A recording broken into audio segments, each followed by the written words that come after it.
अदम मसावात इस वक्त दुनिया का सबसे बड़ा मसला है। वज़ीर आज़म शहबाज शरीफ कहते हैं कि दुनिया इस वक्त कुतुब शुमारी और जनूबी में बैठी हुई है। वज़ीर आज़म शहबाज शरीफ ने वर्ल्ड इकोनॉमिक फोरम से सेशन से खिताब करते हुए कहा कि इस वक्त सबसे बड़ा मसला अदम मसावात का है। Real challenge. Yes, thank you very much. Let me start from my personal example.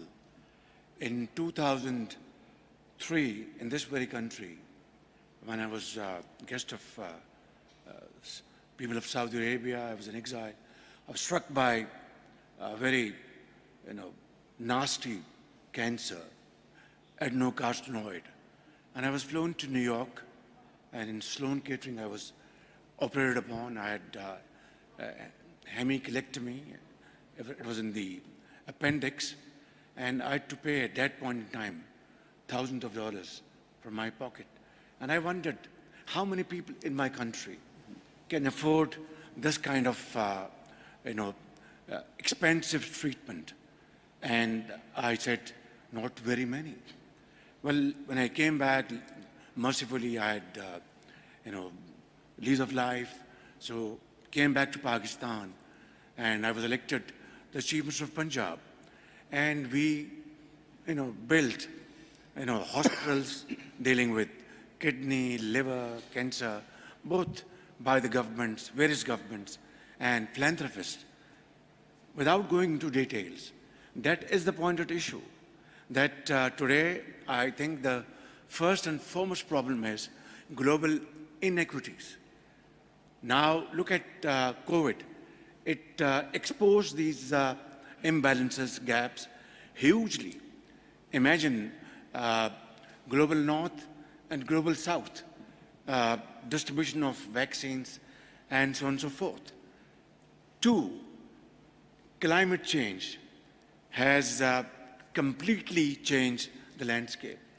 Pakistan does not contribute even a fraction of emissions, yet we are on the list, red list of climate change. And in 2022, we experienced the worst climate change floods in Pakistan, devastating everything from hospitals, schools, lands, agriculture, everything. And we had to invest hundreds of billions of rupees to rehabilitate people. But when it came to the question of seeking funds from abroad, those were loans, expensive loans. Can a developing country afford that? Three, if you want to use your meager resources to provide access to decent health care to the people, wherever there's a way, there's a will, there's a way. That's my belief.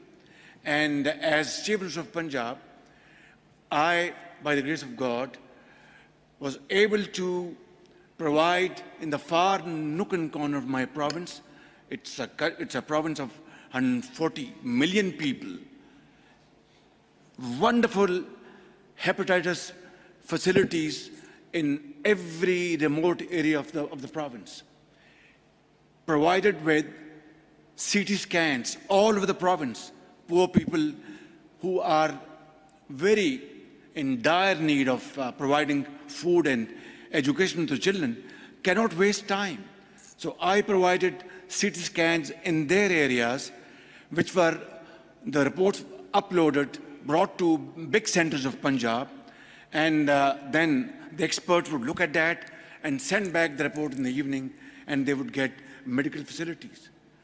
Three, I was able to, by the grace of God, build one of the finest hospital for kidney and liver in Lahore, which is probably the best in South Asia. And, poor people going to India, to China, expensive treatment, we offered them in Lahore, saving very, very, scarce foreign exchange and getting them free treatment who are poor, and we would charge who are rich. And this combination of cross-subsidy, we were able to provide facilities to the people.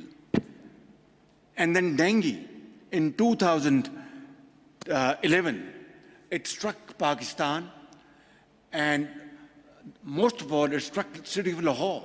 And he would bear me out. This dengue outbreak was probably the biggest around the globe. I have to confess here in front of this August Assembly, I didn't know much about dengue. Believe me, we collected experts, and then, from 6 in the morning till late night, I would have meetings. It was the entire government and civil society, philanthropists, experts, doctors, and common man. We all got them together. Went for lava, went for these brigades would go out and find where is lava and trying to finish them through modern techniques. It was a challenge of sorts. I got machines flown by aircraft and placed in hospitals, and HDUs we established in all hospitals, and I, through law, through a decree, made it, in all laboratories responsible to provide these dengue tests at a very meager cost. And that's how we were able to control dengue. And that's an extraordinary thing. Sri Lanka, just 30 seconds. Yeah. Sri Lankans, they gave me a flashing sign that, Chief Minister, this year you will have deaths amounting to thousands of people. And I was dead scared. I couldn't sleep that night. But mercifully, through this collective efforts, only 250 people died. And next year, there were dengue patients, no death. In Punjab, 100 million people, more than 100 million people. 140 million. 140 million. Yeah, that's right, in Punjab. Yeah. And that became a test case around the globe, a study. I think this is how we can, achieve results through meager resources. But that does not mean that the yawning gap between global north and global south should not be arrested. And I think what you've done there is really emphasize the on-the-ground work that you need to do. But of course, you also need finances. Your Excellency, Dr. Rabia, let me embarrass you a little bit by just pointing out